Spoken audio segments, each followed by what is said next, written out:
The night sky was calm. Stars burned silently above the Australian desert, and the giant white dishes of the radio telescope moved slowly, scanning the endless dark. Most nights were quiet. The machines listened, but nothing unusual came. Only the soft hum of Earth, the whispers of distant stars, and the faint echoes of galaxies far away. But tonight was different. One of the computers began to beep. At first, the sound was small, just a tiny signal buried in the noise. The young scientist on duty, Dr. Maya Trent, leaned closer to her monitor.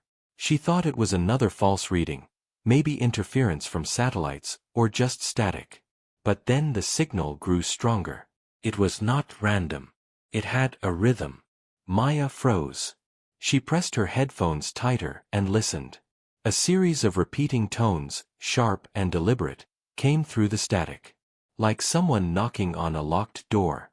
She whispered to herself, "This is not natural." Within minutes, the control room filled with people. Senior scientists rushed in, their faces pale with disbelief. The telescope array locked onto the signal, and data scrolled across the screens. The sound was structured, ordered, intelligent. At first, they thought it could be human, maybe a coded message from another country. But the signal was coming from far beyond the solar system. It was not Earth technology. It was not even close. And yet, it was aimed almost directly at Earth. News spread quickly. Governments were alerted. Military agencies contacted the observatory. For the first time in history, the world had proof of something every human secretly wondered. Humanity was not alone. But there was a problem. When the scientists traced the path of the signal, they discovered something strange. It was not perfectly directed at Earth. The beam was wide, and Earth had only caught a piece of it, like standing in the shadow of a lighthouse and catching the edge of its light. The message was meant for someone else. Still, Earth had heard it first. Inside the observatory, the team worked through the night. Supercomputers ran patterns, breaking the signal into smaller parts. The rhythm repeated in cycles, like a language, but no one could read it. Yet even without full translation, the tone of it felt urgent, too urgent. One older scientist, Professor Liang, stared at the data and whispered, "It's not a greeting, it's a warning." No one wanted to believe him, but unease spread. The signal carried weight. It felt heavy, desperate, like a voice shouting across the void. By the next day, the world was awake. News stations screamed about aliens. Social media exploded with theories. Some said it was an invitation, some said it was a trap. Crowds gathered outside telescopes, holding signs, "Welcome to Earth," while others warned, "Stay away." But behind the cameras, in a secure room, a smaller group of experts kept working. They decoded fragments of the message. Each fragment raised more questions than answers. The first fragment spoke of time. A countdown. Numbers that decreased with every cycle of the signal. No one knew what it was counting down to. The second fragment contained star maps. But they did not point to Earth.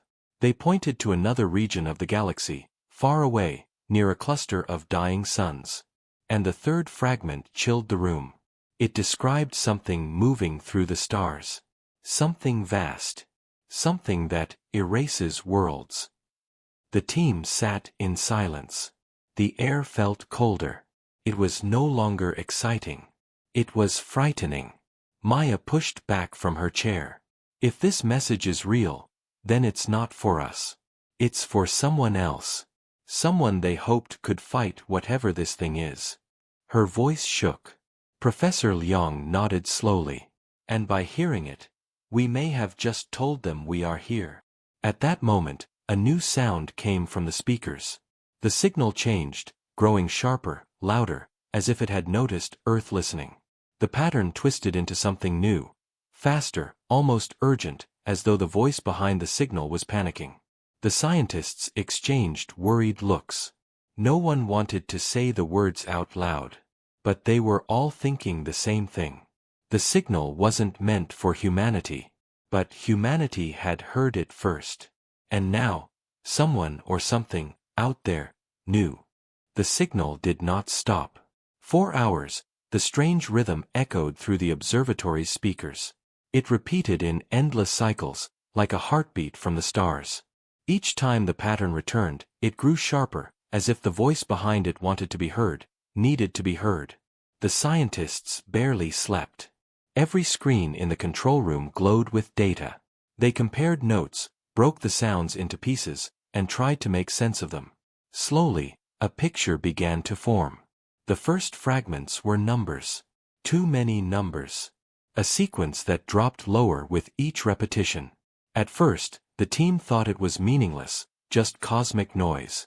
But then Maya Trent noticed the rhythm. "It's counting down," she said quietly. The room fell silent. A countdown, to what? No one had an answer. Professor Liang leaned over the monitor, his face pale in the dim light. "If this is a warning," he whispered, "then the numbers may be the time left." The thought froze everyone. How much time did humanity have? Days? Years? No one knew. As the decoding continued, new fragments appeared. Some showed maps of stars, vast, beautiful clusters, but none were close to Earth. The coordinates pointed to regions on the far side of the galaxy. Areas no human ship had ever reached. The maps were marked with strange symbols. Circles and slashes. Almost like scars across the stars. "What are these?" one technician asked. Liang's voice was heavy. "Destroyed systems. Places erased." The word erased lingered in the air.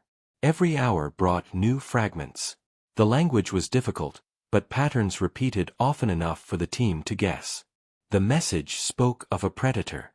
Not an animal, not a single ship, but something larger. A species. A force that moved from world to world, leaving silence behind. Maya read the translated lines out loud. "They come without warning. They do not speak. They do not stop. They erase." Her voice trembled. If the message was real, then somewhere in the galaxy, an ancient war was being fought. Someone was calling for help. Someone had built this signal to reach allies across the stars. But the signal had not reached its target. It had fallen on Earth. And now, Earth was caught in the middle. By the second day, governments around the world knew. The United Nations called for secrecy, but word leaked anyway. Soon the entire planet argued about the message.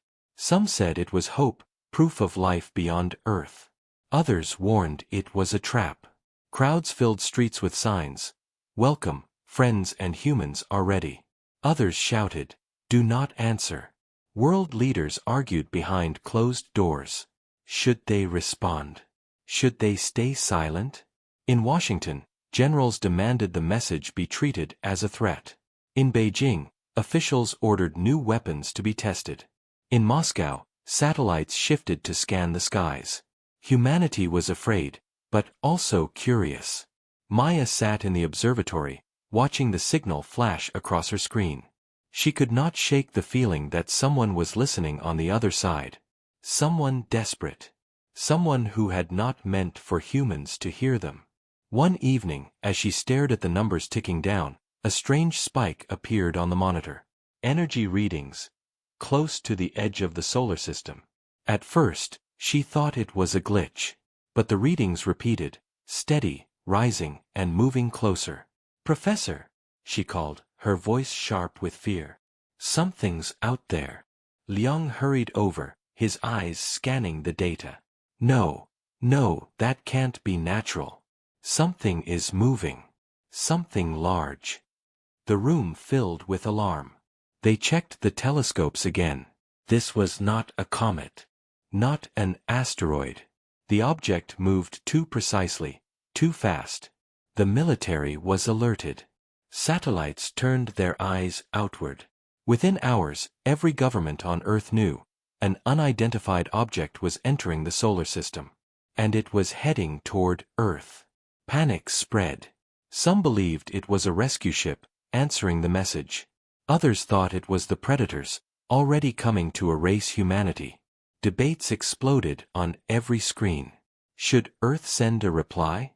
Should humans warn the object to stay away? Or stay silent and hope it passes?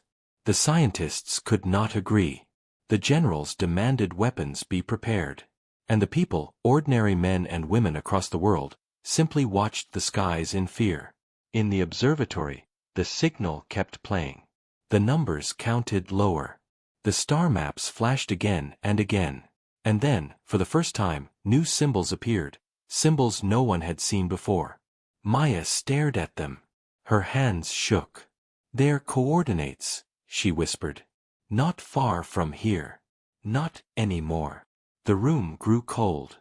Whatever the signal warned about, it was no longer a distant story in the stars. It was coming. The object moved closer each day. It was enormous, larger than any human ship ever built, and it drifted with a strange, uneven motion, as if it were damaged. Satellites tracked it, and telescopes captured blurred images. The world waited in silence. At first, people hoped it was friendly. Maybe the senders of the warning had come to guide Earth.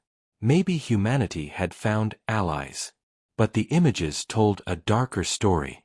The object was not sleek or beautiful. It was broken. Pieces of its hull hung loose, torn by some violent force. Energy leaked from scars across its surface. This was no proud flagship. It was a ship that had been hunted, and it was running. Inside the observatory, Maya and Professor Liang studied the readings with fear. The ship gave off strange signals, unlike anything human. Its engines sputtered, and yet it pressed forward, as though fleeing from something far worse. Governments panicked. Militaries prepared weapons in orbit. Nations argued about what to do. Some wanted to fire on the object before it reached Earth. Others wanted to wait, to see if survivors inside could speak. Maya sat in front of the monitors, her voice low. "They're not coming to us. They're escaping." From what? Her question hung unanswered. When the alien ship finally reached orbit above Earth, it did not attack. It did not broadcast greetings. Instead, it drifted like a wounded animal, its lights flickering. Then, without warning, a small escape craft detached from its side and fell through the atmosphere. Fire trailed behind it as it entered the skies over the Pacific Ocean. Radar stations followed it until it splashed into the waves. Within hours, naval ships reached the site. Divers reported the craft was not empty. The first contact had arrived. The survivors inside the escape craft were strange, but not monstrous. They were tall, with pale skin that glowed faintly under light. Their eyes were dark and unblinking, and their voices echoed like distant thunder. But they were not curious about humans. They were terrified. Through broken translation devices, the survivors made their message clear. The predators were coming. They did not explain who the predators were. Only that they moved from system to system, leaving nothing alive. The survivors had escaped only because their world had already fallen. One alien, coughing from wounds, looked at Maya during the first translation and whispered, "You should not have heard the signal. You should not have answered. Now they will find you." The words spread like fire. If the survivors spoke truth, then Earth had made a terrible mistake. By listening to the signal, by decoding it, humanity had revealed itself. The predators would know. They would come. And worse, the countdown in the signal was still ticking. Professor Liang stared at the numbers late into the night. His voice was heavy with dread. "It's not just a warning, it's a timer. A timer for when they arrive." Meanwhile, the alien survivors grew restless. They spoke little, but their fear was constant. They did not see humans as allies.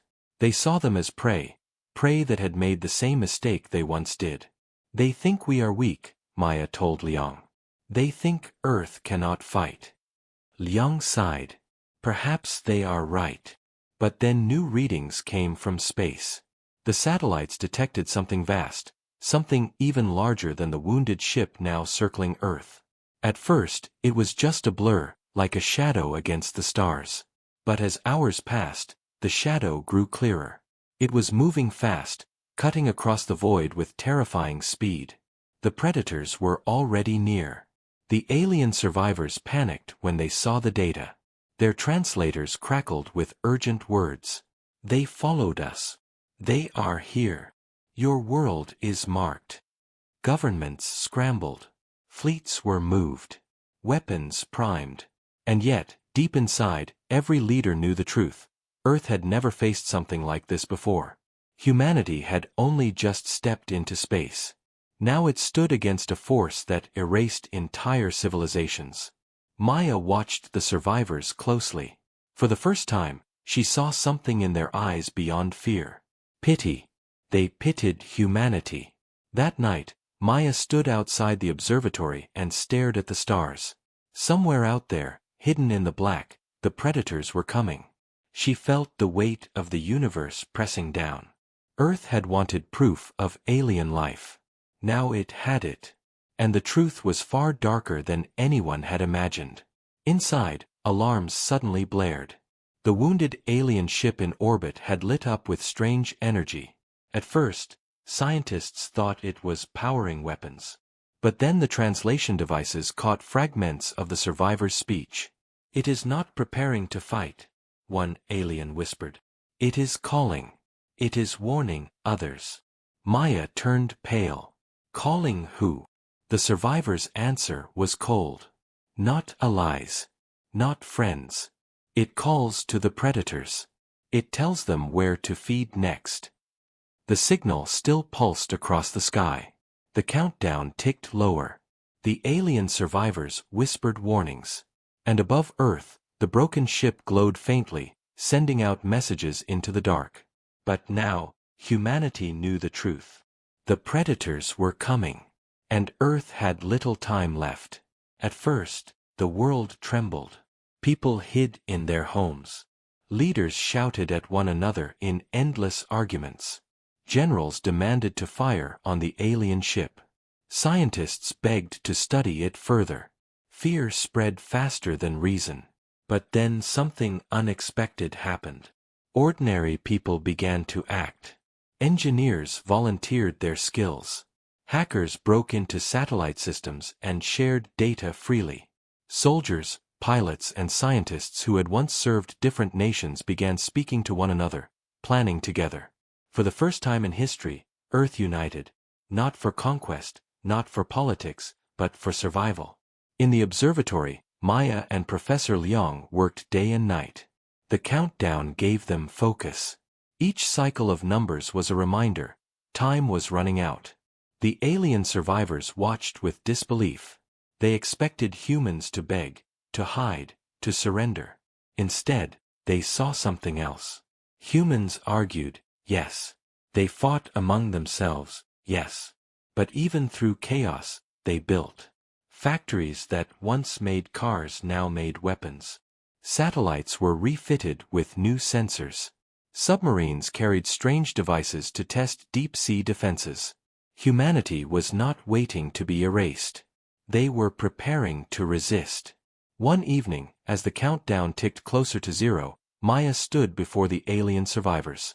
Her voice was calm but sharp. "You think we are weak," she said. "You think we are prey. But you are wrong. We may not have the power of great empires. We may not have fleets that cross the stars. But we have something else." She looked around the room, her eyes burning. "We refuse to surrender." The aliens said nothing. Their dark eyes showed only confusion. They had never seen prey speak like predators. Then came the moment Earth had feared. The predators arrived. At the edge of the solar system, telescopes caught the first shapes. Enormous ships, black as shadows, moving in perfect silence. They did not broadcast messages. They did not respond to signals. They came as the warning had promised, without words, without mercy. Human fleets moved into position. Old rockets were armed with nuclear warheads. Lasers in orbit charged. Every weapon humanity had was aimed at the dark. The alien survivors shook their heads. "It is useless," they said. "You cannot win." But humans did not listen. The first predator ship entered range. Missiles launched, streaking through the void. They struck the dark hull and exploded with blinding fire. For a heartbeat, hope rose. Then the fire cleared. The predator ship was still moving, unharmed. Fear swept through the fleets. The predators did not slow. They did not even seem to notice the attack. But Maya, watching the data, saw something others missed. The ship had not ignored the strike. It had shifted slightly. A small adjustment. A reaction. "They can be hurt," she whispered. "They are not gods." Her words spread quickly. Fleets rallied. New plans were made. Humans would not wait for destruction. They would adapt. They would learn in real time, in the middle of battle. It was dangerous. It was desperate. But it was human. Hours turned into chaos. Battles raged in orbit. Predator ships cut through defenses with terrible weapons. Human vessels were destroyed in fire and silence. Cities on Earth trembled as debris fell from the sky. But still, humanity fought. And then came the boldest move. Instead of hiding, humanity sent out a signal of its own. Not a warning. Not a plea. A challenge. The message was short, written in simple pulses of light and sound. It carried across space, toward the predators. It said only one thing. "We are here. We will fight." In the predator fleet, the signal was received. For the first time, they hesitated. Across countless systems, every world they had erased had fallen silent. None had dared to resist. None had dared to speak. But Earth had answered differently. Earth had bitten back. And in that pause, something ancient stirred. Not fear. Not anger. But recognition. Respect. On Earth, Maya and Liang watched the countdown tick to 0. Alarms blared. Predator ships closed in. Yet, despite the fear, humanity did not bow. Weapons still fired. New strategies formed. Soldiers still shouted into the dark. For the first time in galactic history, prey had chosen to fight back. And the predators, for the first time, did not simply erase. They listened.